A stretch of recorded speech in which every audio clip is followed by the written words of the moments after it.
de la fiebre reumática, lo que vemos con frecuencia es, primero, en frecuencia, en incidencia. Vemos estenosis mitrales y después vemos estenosis aórtica. Y tal vez en tercer lugar vemos insuficiencia aórtica. Es más o menos la idea de estas patologías. Ok, entonces aquí tienen ustedes la aorta para que se acuerden, que comunica el ventrículo izquierdo con la aorta, ¿no es cierto? Por eso se llama, la válvula se llama aórtica. Y su estructura anatómica generalmente tiene dos válvulas, pero puede tener dos. Se llama bicúspide cuando existe solamente dos. Es una alteración congénita. Y tiene una válvula que se llama coronariana derecha, porque tiene relación con la arteria coronaria. La coronaria izquierda, porque tiene relación con la arteria coronaria izquierda, con el tronco de la izquierda. Y tiene una que se llama no coronariana, que está realmente opuesta a estas dos.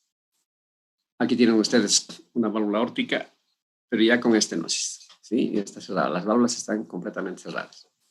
Esta es la coronaria izquierda, esta es la coronaria derecha, y esta es la otra válvula, ¿ok?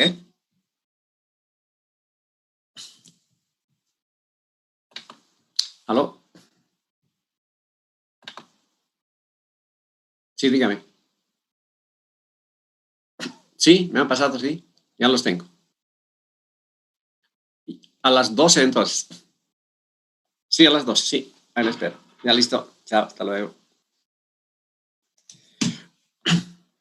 Entonces aquí tenemos a la bicúspide, o esta es la bicúspide con fibra reumática ya cerrada. Y obviamente si vos tienes válvula bicúspide, tienes una evolución más rápida de una estenosis aórtica si tuvieras tres válvulas, ¿no? Es una cosa física, digamos, esperada y normal. Ahí tienen otra bicúspide a la derecha, también con fiebre reumática, ¿sí? Completamente. Esto es ya una estenosis mitral severa. Entonces, ¿qué pasa con la estenosis mitral? Pasa esto, que la sangre del ventrículo izquierdo no puede ir normalmente, ¿okay? a la aorta porque tiene un stop. Tiene un stop a nivel valvular. O sea, eso se denomina una obstrucción a la salida. ¿Sí? O sea que hay una obstrucción de la válvula aórtica y eso va disminuyendo poco a poco el volumen minuto, ¿no es cierto? Y el índice cardíaco, obviamente. Estos pacientes son asintomáticos hasta llegar a un punto crítico, así se llama, y entonces que ya la incapacidad del ventrículo izquierdo de enviar sangre a la aorta, ¿sí? Está incrementando el gasto cardíaco, o sea, por compensación, y lastimosamente existe una caída bien significativa del volumen minuto, o sea, de la sangre que sale durante la sístole por un minuto. Y obviamente también del volumen sistólico, ¿no? Del volumen sistólico. O sea que eso ocurre lentamente, también ocurre lentamente. Y a veces, de vez en cuando, la estenosis como tal no aguarda correlación con los signos y síntomas. O sea, tú puedes tener un paciente con estenosis aórtica moderada y sin embargo no tiene síntomas, y eso se debe más o menos a que los propios pacientes comienzan inconscientemente a disminuir el esfuerzo. Porque uno de los problemas de los síntomas de la estenosis aórtica es que se presentan durante el esfuerzo. Aquí tengo una válvula solamente de 2 centímetros, me parece tricúspide, y lo normal es que la válvula tenga de 3 a 4 centímetros cuadrados, ¿okay? Esa es lo normal. Entonces, cuando ya aparece 2 o generalmente 1 centímetro cuadrado, entonces sí, la sintomatología es típica. La etiología, esta no es la etiología, puede haber estenosis valvulares o por bajo de la válvula o por encima de la válvula, como en este caso, pero son cuestiones no tanto clínicas para nosotros, sino les interesaría más a los cirujanos. De la etiología propiamente dicha, como siempre, la número uno en nuestro medio es fibrosis reumática. El 70% de nuestras estenosis aórticas son reumáticas. Y seniles ya por aterosclerosis o por esclerosis de la válvula aórtica, tengo el 20%. Y entre ese 20% también está esta bicúspide. ¿Okay? O sea que las bicúspides son de ese estilo, una macana. Comienzan a cerrarse poco a poco y es lo más frecuente que después de los 80 años tenga cierta estenosis aórtica como tal. Entonces en este dibujito están viendo que normalmente la sangre entra de la aurícula izquierda al ventrículo izquierdo, pero del ventrículo izquierdo ya es más dificultoso que la sangre llegue a la aorta. Y como esto está estenosado, entonces produce una turbulencia. Estos dibujitos que están viendo de este estilito son el soplo de la estenosis aórtica. ¿Ok? O sea que es más o menos libre. ¿Qué pasa con la estenosis aórtica? Ya comienza, digamos, con fiebre reumática y la fiebre reumática produce una estenosis aórtica leve, nada más que leve.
estábamos explicando y habíamos quedado aquí donde había una apertura incompleta, no importa cuánto sea, puede ser leve, generalmente es leve al principio, pero esta apertura leve lo que lleva es una turbulencia, esa que hemos visto en ese dibujito, una turbulencia de la sangre al salir de la aorta. O sea, el ventrículo izquierdo comienza a empujar con fuerza, más o menos con 120 milímetros de mercurio, la salida de la sangre, pero eso produce una turbulencia de la sangre, que es el soplo. ¿Okay? Pero esa turbulencia es muy mala porque esa turbulencia produce microtrombosis. Está habiendo destrucción de glóbulos rojos y además se organiza un poco de fibrina por ese motivo y existe una microtrombosis. Y esta microtrombosis que afecta a las válvulas afecta directamente al endotelio de las tres válvulas que existen, ¿sí? Al endotelio. Especialmente al endotelio de las comisuras de la válvula. Y obviamente con el tiempo, ya con mucho tiempo, va a haber una calcificación de la válvula, inclusive se van a romper algunas de las cuerdas tendinosas e inclusive algún músculo papilar de este sistema valvular. Y también lo que va a pasar es que con el tiempo esta calcificación cada vez va a ser mayor y por tanto la estenosis va a ser cada vez mayor. Y esta estenosis cada vez mayor, ¿qué es lo que pasa? ¿Qué es lo que produce? Produce una mayor turbulencia. Y la mayor turbulencia, ¿qué produce? Mayor estenosis. ¿Y la estenosis qué produce? Turbulencia. ¿La turbulencia qué produce? Microtrombosis. ¿Y la microtrombosis qué produce? Alteración del endotelio. ¿Y la alteración del endotelio qué produce? Mayor estenosis. ¿Y la estenosis qué produce? Flujo turbulento. ¿Y la flujo turbulento qué produce? Mayor estenosis. ¿Y la estenosis qué produce? Así podemos estar todito el día hasta que nuestro paciente esté en una estenosis severa. ¿Okay? Así que es un círculo vicioso que se produce entre turbulencia, microtrombosis y lesión endotelial. Ese es el problema de la estenosis aórtica como tal. Aquí tiene una válvula también por fibra reumática, ¿sí? Con una válvula de, aquí dice de 1 centímetro nada más, de 1 centímetro cuadrado. Ya va a ver que esto es algo muy severo después con el tiempo. Aquí hay otra bicúspide, más o menos por el estilo. Este esquema que están viendo es bien simpático porque habla de la historia natural de la enfermedad y de la realidad de los pacientes con estenosis aórtica. Aquí tenemos la supervivencia de los pacientes. Aquí, digamos, comenzamos con el 100% de pacientes que viven y cuando transcurre el tiempo, miren, 40, 50 o 60 años, cerca de los 60 años, recién comienzan los síntomas. O sea, realmente es la valvulopatía que tarda más en manifestarse. Las demás estábamos en 40, ¿no es cierto? Más o menos de edad. Entonces, cuando comienzan los síntomas, miren, la curva de supervivencia se va al tacho y se muere. O sea, solamente viven más o menos 5 años. O 6 años si quieren un poquito más, del 58 a 65 o 66 años. ¿Y cuáles son estos síntomas que van a avisarnos, nos van a, como pronóstico, es un pronóstico para la muerte? Son 3. Angor, o sea, dolor de corazón de verdad, síncope y signos de insuficiencia cardíaca. Mire, si el paciente comienza con insuficiencia cardíaca, solamente va a vivir 2 años más. Si tiene angor, va a vivir cerca de 4 años más. Y si tiene síncope, entre 5 años más. ¿Okay? O sea que sí, la mortalidad, miren, es alta. El 75% de los pacientes fallecen a los 3 años de estos 3 síntomas. ¿Okay? Y eso pasa.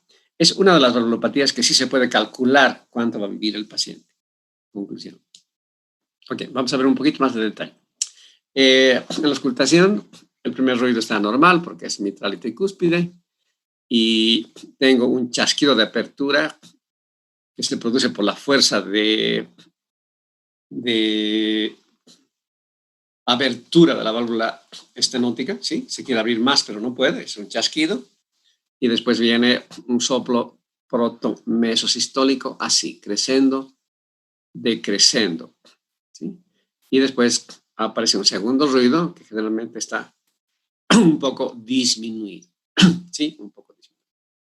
Ok, en estos pacientes puede aparecer un tercer ruido, que es galope, que es mala noticia, e inclusive puede aparecer un cuarto ruido, ¿ok? Un cuarto.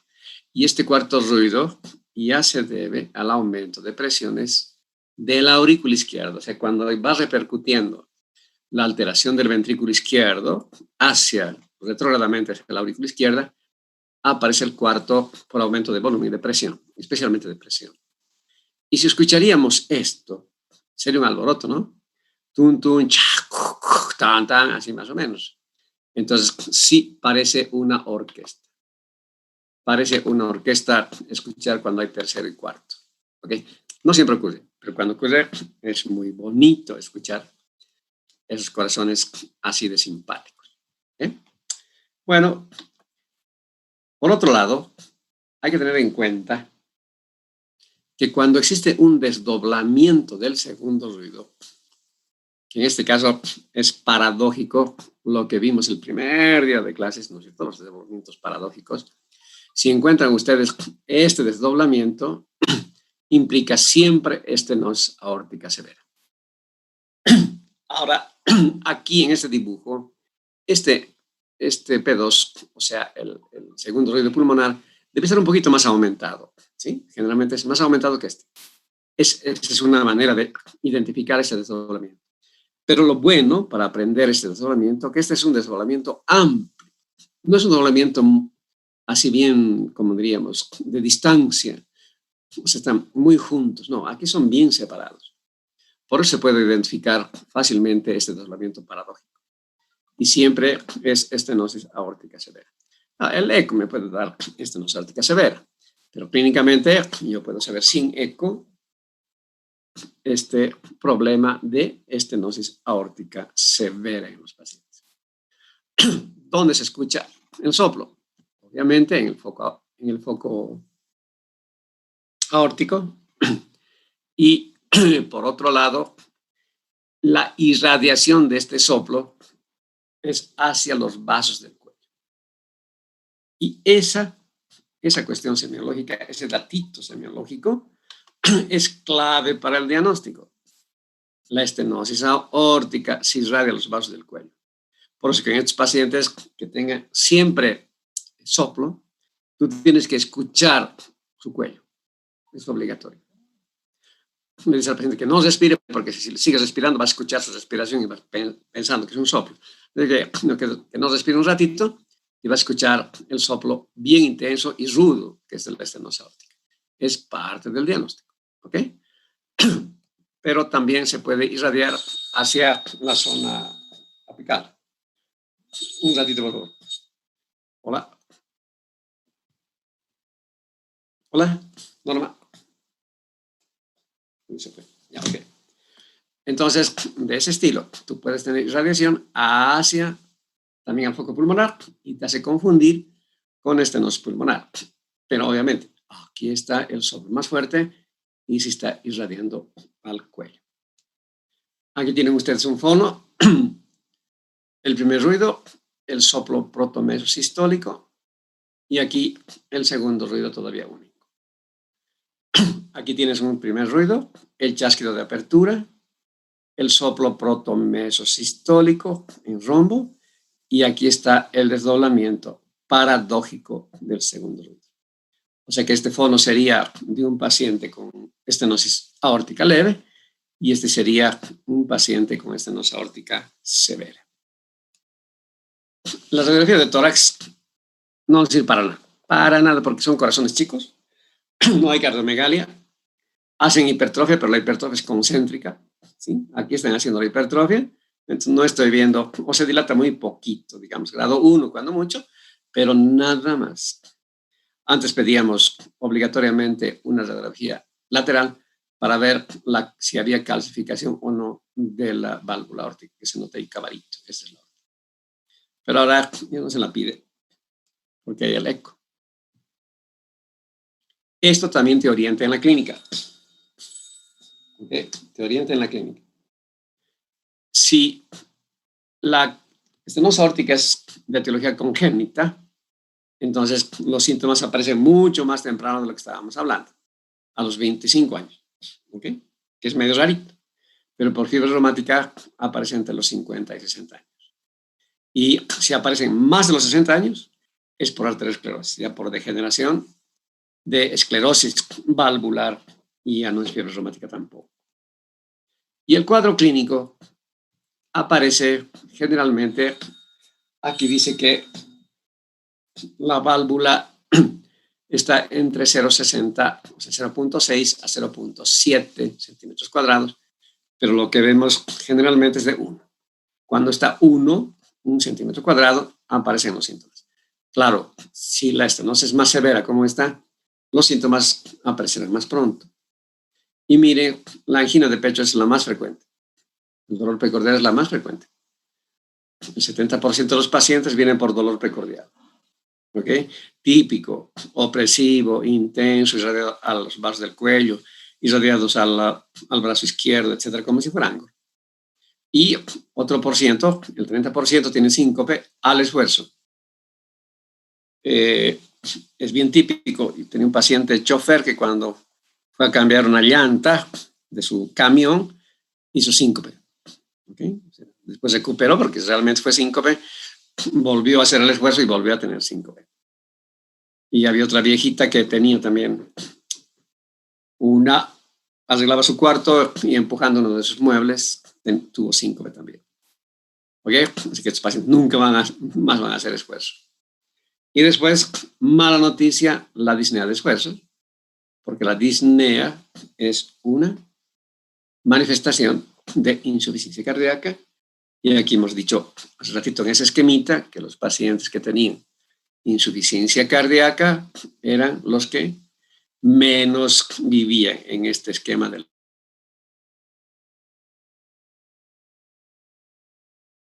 la historia natural. ¿Cierto? Si tienes disnea, o sea que nos está marcando los síntomas, nos está marcando el pronóstico de estos pacientes.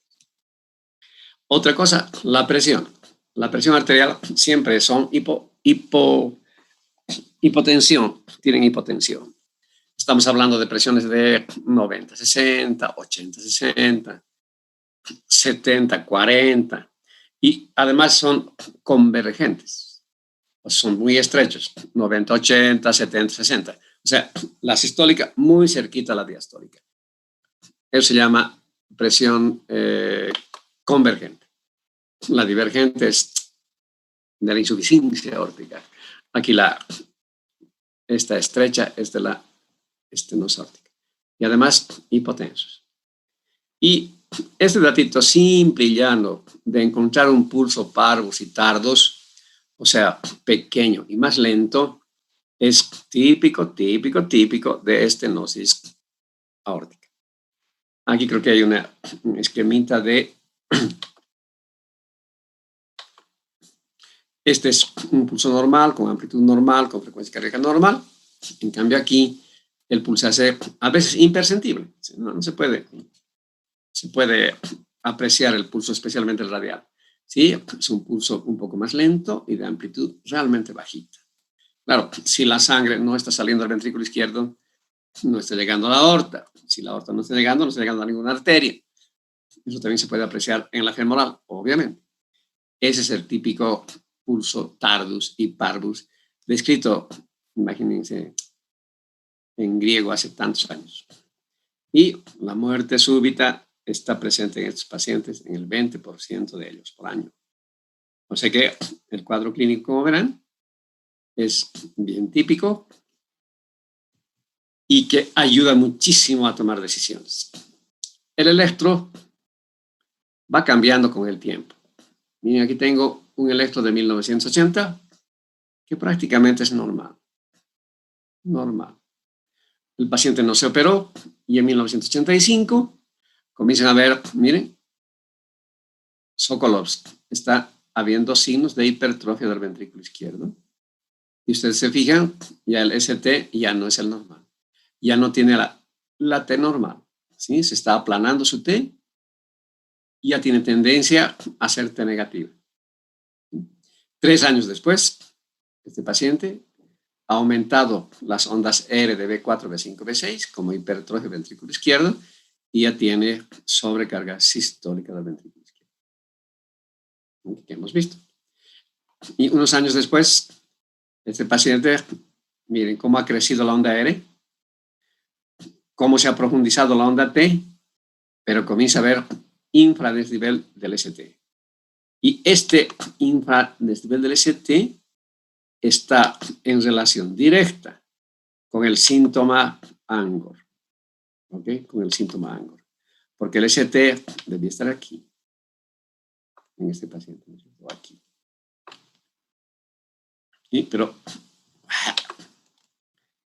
ya, de rabia, así, ay, pajarito ha salido ya, bonito el pajarito.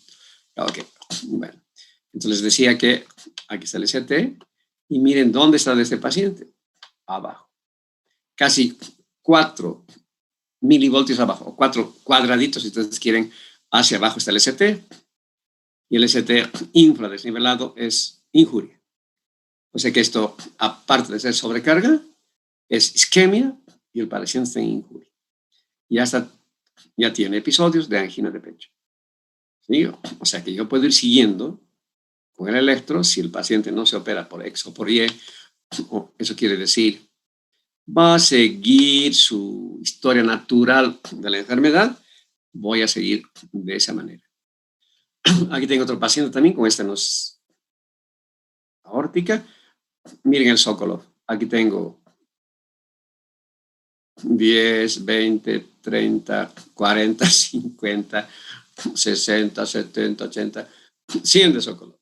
De 35, imagínense lo que significa estas ondas tan altas en derivaciones izquierdas, porque el ventrículo izquierdo está comprometido. Es obvio que voy a ver en B4, B5, B6. Y aquí también ya tengo las T negativas, ¿no es cierto? Tengo T negativa de la sobrecarga. Y ya tiene tendencia un poquito al ST también en infradesnivelarse. O sea que el electro me sirve de base en estos casos, no solamente la parte eléctrica, sino me está dando de pronóstico. Y en el eco, si bien hay muchos datos ecocardiográficos en la actualidad, lo que a mí me interesa en el eco es decir, si tiene fibrosis o no, eso es parte para ver después la cirugía que voy a hacer, que voy a indicar. Y el otro sería, ¿tiene calcio o no tiene calcio? Si tiene calcio va a tener que cambiar la válvula sí o sí. Y obvio esto, el área valvular. Entonces hay dos tipos de controles del área valvular. Uno que le estábamos comentando por centímetro cuadrado y otro en relación a la superficie corporal. Son dos tipos de áreas de evaluaciones de área valvular ahora en la valvulopatía mitral. Creo que está un poco más atrás. Nos va a decir que existe una hipertrofia del ventrículo izquierdo, pero concéntrica. En ecografía se llama adecuada. Nos dicen, hay una hipertrofia ventricular adecuada. No es la de la insuficiencia aórtica. La insuficiencia aórtica, les dije, hay sectores que se hipertrofian y sectores que no se hipertrofian. Aquí sí, todo el ventrículo, lindo y hermosito, se va hipertrofiando concéntricamente y de una manera muy bonita, como si fuera un paciente arterial no controlado. Y en la evolución voy a encontrar dilatación de aurícula izquierda y con el Doppler voy a saber el gradiente. El gradiente quiere decir la relación que existe de presiones entre el ventrículo izquierdo y la aorta. ¿Okay? Voy a encontrar una presión muy alta en el ventrículo, queriendo sacar la sangre, y como no sale mucha sangre, voy a tener una presión, hablando en milímetros de mercurio, más bajita en la aorta. Y mientras mayor el gradiente, el paciente va a estar peor. ¿Okay? Aquí tienen perdón, un segundito. Hola, Norma. Sí, dime.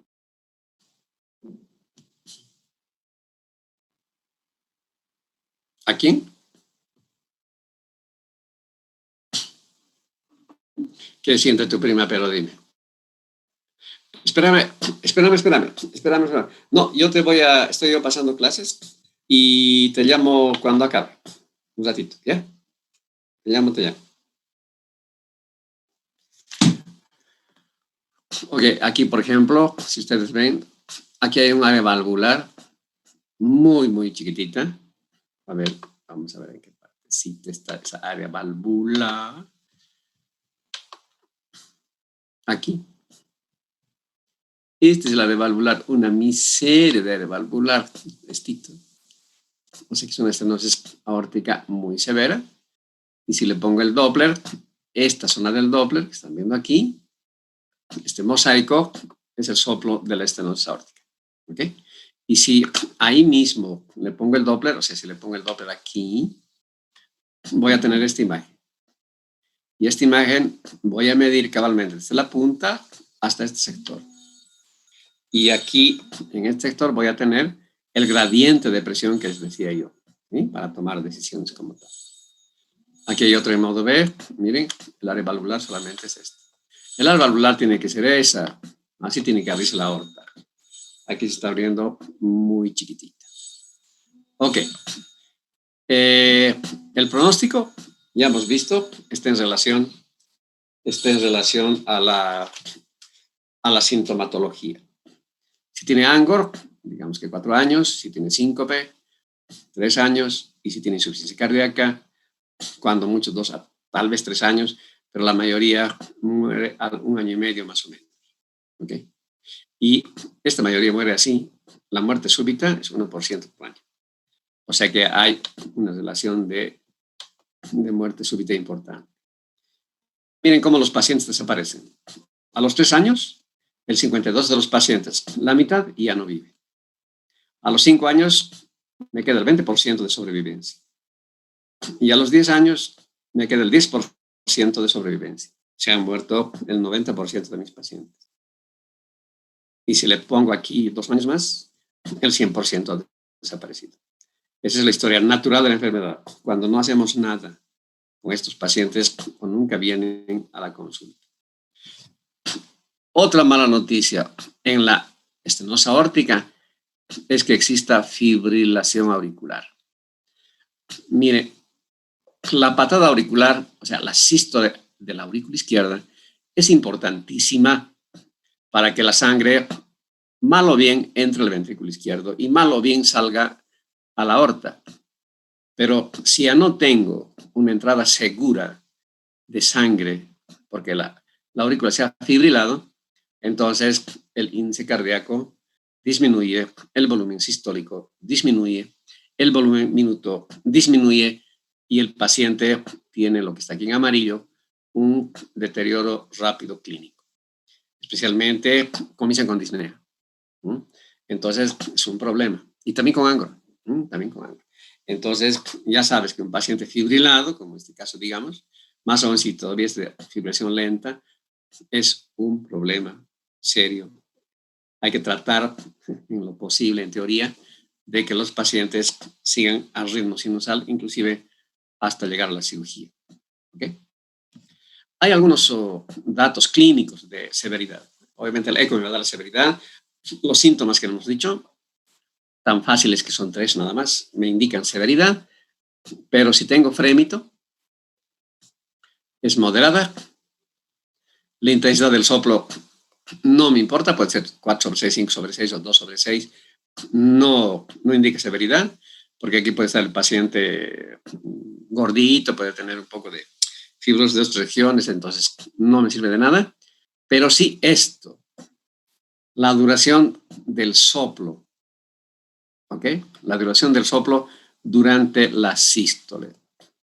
Me refiero, a ver, vamos a dar retro, a este detallito que está aquí. O sea que si yo tuviera un paciente con estenosis aórtica, lo que tendría que hacer en la historia clínica, no solamente la estenosis aórtica, en todas las valvulopatías, yo tengo la obligación de dibujar el soplito en la historia clínica. Entonces, tengo que dibujar especialmente, y cuidado en esta valvulopatía, a dibujar hasta donde, si tengo fonocardiograma, lo incluye el fono, obviamente, pero si no tengo, hasta dónde llega el soplo protomesosistólico. La mayoría de los pacientes que comienzan con estenosis aórtica llega hasta la mitad. Entonces, es una estenosis aórtica leve. Pero mientras más se extiende hacia el segundo ruido, la cosa es más grave. Mientras llegue por aquí, es más grave. Inclusive, si estás muy cerquita al segundo ruido, severidad típica de la estenosis aórtica. Pero puede suceder que el soplo sea tan grande que se lo coma al segundo ruido, que sobrepase al segundo ruido el soplo. Ahí ya no me sirve, les contaré. Ya no quiere decir que esté peor el paciente. Puede ser mejor o peor, no, como sea, pero no me sirve. Pero de aquí para aquí sí me sirve la evolución del dibujito del soplo por, por la duración del mismo. ¿Ok? Si aparece cuarto ruido, les dije, no, es mal pronóstico porque se está resintiendo ya la aurícula izquierda. Puede haber inclusive hipertensión pulmonar. Y esto sirve mucho, les contaré. Tengo un paciente, como el que hemos visto, no tenía bloqueo de rama derecha, pero de un control a otro se le ocurre tener bloqueo de rama derecha. Completo o incompleto, no importa. Este bloqueo completo de rama derecha, a veces también de rama izquierda, me está indicando que hay calcificación valvular. ¿Y por qué me está indicando que hay calcificación? Simplemente porque especialmente la rama derecha está topográficamente circulando, si vale el término, entre la válvula mitral y la aórtica. Está en el territorio mismo entre la mitral y la aórtica. ¿Sí? La aórtica está horizontal y la mitral está un poco inclinada. Por ese sector está pasando la rama derecha. Cuando se calcifica la válvula, le calcifica la rama derecha. Entonces, mala suerte. Estamos hablando de calcificación. Así que mal pronóstico también, ¿no es cierto? Entonces, aquí está otra vez la severidad. ¿Cómo clasifico la severidad? Por el área valvular mitral. Si es leve, todavía es leve, está más de 1.5 centímetros cuadrados. Acuérdense que de 3 a 4 yo puedo tener una maravilla. Estamos hablando de la mitad de estenosis. Si es moderada, entre 1 a 1.5 centímetros cuadrados. Y si es severa, en menos de 1 centímetro cuadrado. Y este es el índice de, esto es abertura de la válvula aórtica en centímetros cuadrados. Y este es el índice de la abertura de la válvula aórtica por centímetros cuadrados en relación a tu superficie corporal, a los metros cuadrados que tengas. Y bueno, ayuda porque está 0,9, 0,6. Esto nos da más el eco que otra cosa, pero esta es la parte que nosotros nos atenemos más a tener el diagnóstico. Claro, en la especialidad, las dos cosas, pero en la parte clínica pura, esta superficie valvular aórtica. ¿Okay? El diagnóstico diferencial, en estas no toman en cuenta. En la insuficiencia está la estenosis mitral número 1, después la insuficiencia mitral severa y tercero, la comunicación interventricular. Esos son los diagnósticos diferenciales que se deben hacer con estos pacientes. Estenosis pulmonar porque está muy cerquita de la pulmonar, porque se irradia hacia la pulmonar. ¿Okay? Por ese motivo, estenosis pulmonar. Pero aquí tiene otro contexto clínico también. O sea, no solamente es cuestión del soplo, obvio que del soplo sale todo, pero también de la clínica en estos pacientes. Tratamiento médico. No existe tratamiento específico médico para estos pacientes. A veces es mejor no darles nada. Tal vez anticoagulantes o antiagregantes plaquetarios. Se dice que dar atorvastatina en estos pacientes mejora la evolución del paciente, evoluciona más lentamente hacia una estenosis aórtica severa. ¿Okay? Eso está de moda. Y hay que tener muchísimo cuidado en darles diuréticos y nitritos. Se darían nitritos en teoría para disminuir la precarga y la poscarga. Pero, ¿qué pasa si le doy mucho diurético? Si la sangre apenas está entrando del ventrículo izquierdo a la aorta y le disminuye el volumen, le estoy disminuyendo el volumen de sangre que está entrando a la aorta. Así que con mucho cuidado. Y nitrito igual. Nitrito es igual. A ver, si el paciente tendría angina de pecho, okay, ANGOR, yo tendría que darle, eso todavía no hemos visto, tendría que darle un nitrito por vía sublingual. El dinitrato de isosorbide. El dinitrato de isosorbide es el indicado. Vienen comprimidos pequeñitos, de 5 miligramos, le pones sublingual y un paciente que tiene Angor, se le ve el Angor. Listo, arreglado, porque es un vasodilatador coronario potente. ¿Ok? Igual que la nitroglicerina. Pero, aquí hay un pero. El nitrito produce hipotensión, porque es un vasodilatador arterial y venoso. Y estos pacientes ya son hipotensos. Entonces, yo le doy el nitrito para arreglar su Angor y lo hipotenso y le disminuyo su presión arterial diastólica y el corazón se irriga en la diástole y le estoy disminuyendo su irrigación y el paciente aumenta su Angor. Así que no es nada bonito tener un paciente con angina de pecho y estenosis aórtica. Cuando le das el nitrito, a veces empeora. Así que, y puede infartarse inclusive. O sea que es con mucho cuidado. Hay que internarlo en terapia intensiva y monitorizar sus presiones para tomar decisiones. ¿Okay? Obvio que como todos los síntomas van al esfuerzo, especialmente el síncope, tenemos que limitar el esfuerzo del paciente. Y como siempre estamos hablando, profilaxis de endocarditis infecciosa a todos ellos y profilaxis de fiebre reumática si la etiología es fiebre reumática. Y esto solamente para que se acuerden, este esqueleto no tiene estenosis aórtica, que tiene este esqueleto de malo. No tiene nada de malo. Esto nomás, se está acercando el examen, que es el día 20. Entonces, no se olviden de estudiar electro. No es nada fácil. Si no están estudiando, se van a aplazar. Todavía tienen 20 días. ¿Quién sabe? En 20 días aprenden todo. Pero ahora que ha variado un poco las cosas, yo creo que no solamente va a entrar electro, sino va a entrar otros temas más. Obviamente que la próxima semana yo les voy a avisar hasta dónde entra el examen. ¿Okay? ¿Y dónde vamos a dar el examen? Lo más probable es que entremos en el CEPI, ¿sí? En el área del CEPI de posgrado y ahí utilicemos el Moodle del CEPI. Entonces ya les voy a decir cuando comiencen a entrar, inscribirse a ese Moodle para el examen X triste. Ok, el tratamiento, entonces quirúrgico. Como no hay tratamiento médico, tiene que haber un tratamiento quirúrgico. Y ese tratamiento quirúrgico son fáciles de decidir. Todos los sintomáticos, ¿listo? El que tiene disnea, le opero. El que tiene Angor, le opero. El que tiene mareo, le opero. El que tiene síncope, le opero. ¿Listo? Decisión facilísima. Es lo mejor que puede haber para tomar decisiones. Y otro sería los asintomáticos, todavía, pero con áreas valvulares menos de 1.5. Y de 1 ni que se diga. Le opero sí o sí. ¿Ok?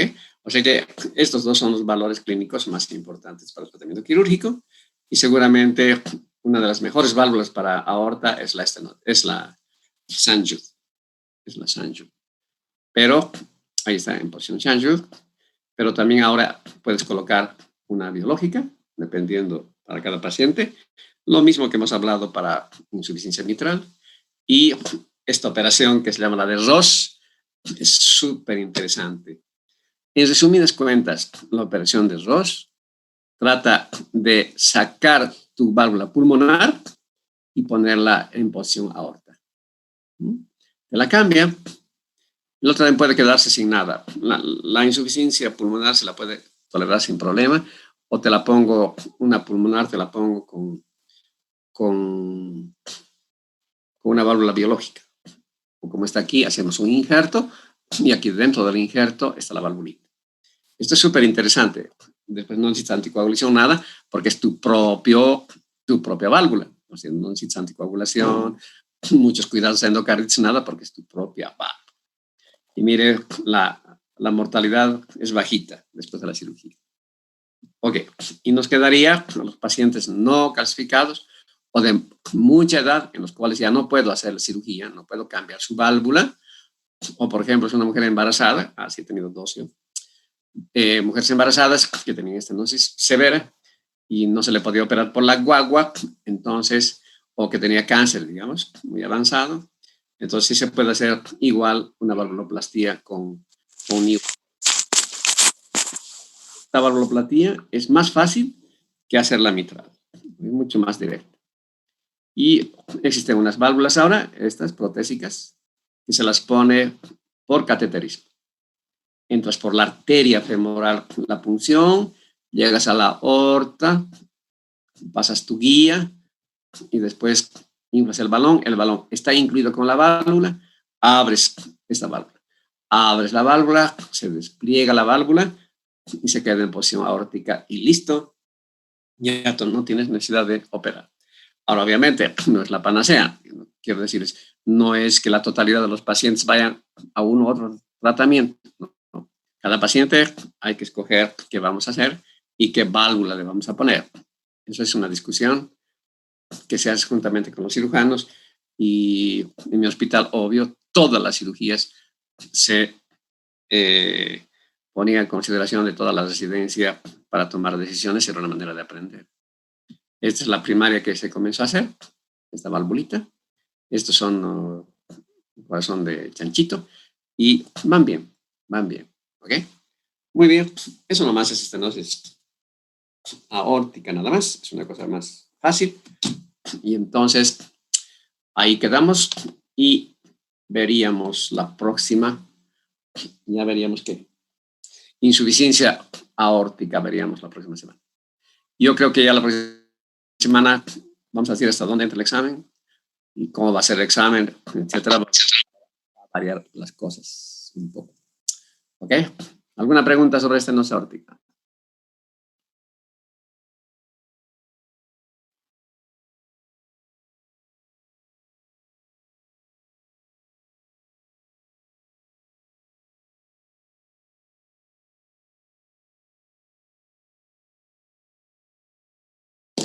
Ya, los pacientes que se llaman mitroaórticos, los mitroaórticos, van a depender simple y llanamente de su destino.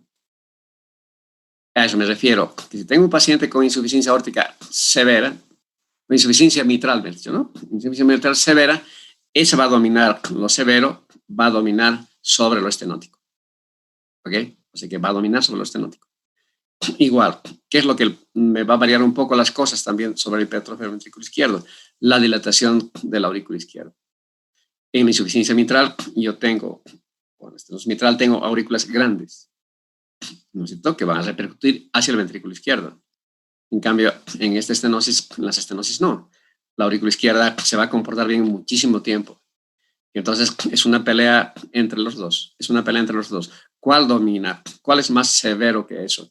Y hay pacientes mitroaórticos en los cuales hay que operar corazón. ¿Sí? Ahora, ¿cuál evoluciona primero? La insuficiencia mitral evoluciona primero. Los mitrales evolucionan primero y hemos visto que los síntomas son más tardíos en la estenosis aórtica. O sea, lo que te va a dominar es la dilatación ventricular antes que la hipertrofia. ¿Más?